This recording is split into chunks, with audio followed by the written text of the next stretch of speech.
Voilà pour les faits, place à l'analyse avec Mariam Perzadeh. Bonjour Mariam. Bonjour Est-ce qu'on Julien. peut dire pour cette fois qu'il y a une vraie prise de conscience de la part des autorités sénégalaises?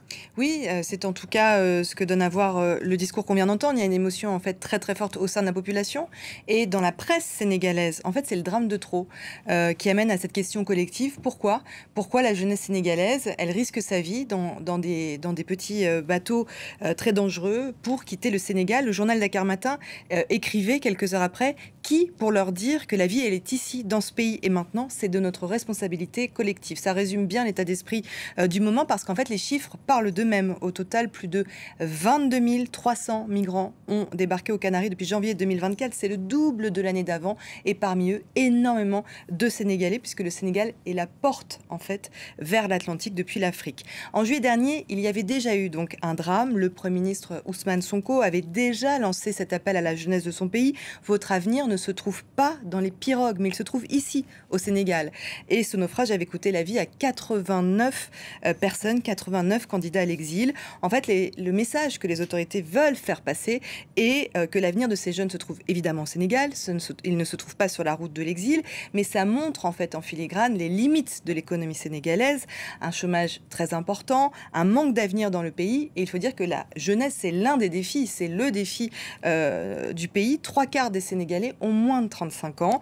Le président Bassirou Diomaye Faye leur a répondu que cela prenait du temps, qu'il fallait être patient, que la situation elle ne pouvait pas être résolue comme ça du jour au lendemain et que le gouvernement, je cite, travaillait pour donner du travail aux jeunes. Il a par ailleurs promis donc une traque sans répit contre ces vendeurs d'illusions, donc autrement dit les passeurs. Il faudra du temps puisque le président et le PASTEF n'ont pas de majorité à l'Assemblée nationale. Une dissolution semble inéluctable et c'est possible à partir d'aujourd'hui. Exactement, le président sénégalais va s'adresser à la nation ce soir, c'est à 20 h, 5 mois après sa victoire à la présidentielle. Le but est évidemment de donner un cap clair dans un paysage politique qui ne l'est pas vraiment.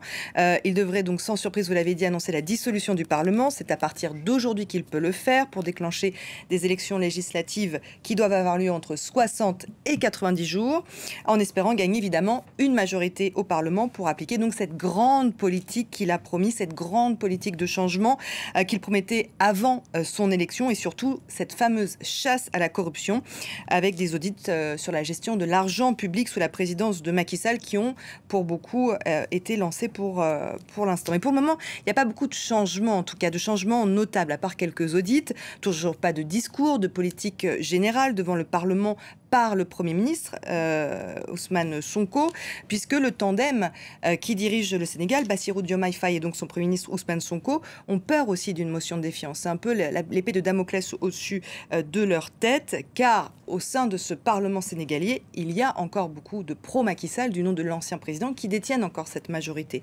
Donc, pour qu'ils puissent appliquer cette politique qu'ils ont promis, il leur faut une majorité.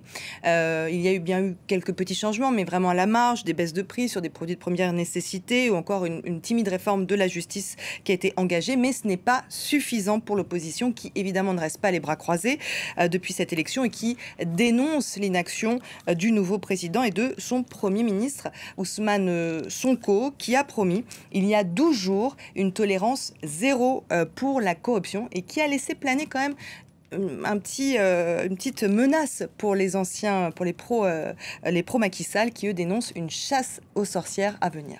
Merci beaucoup Mariam Perzadeh pour tous ces éléments sur le Sénégal.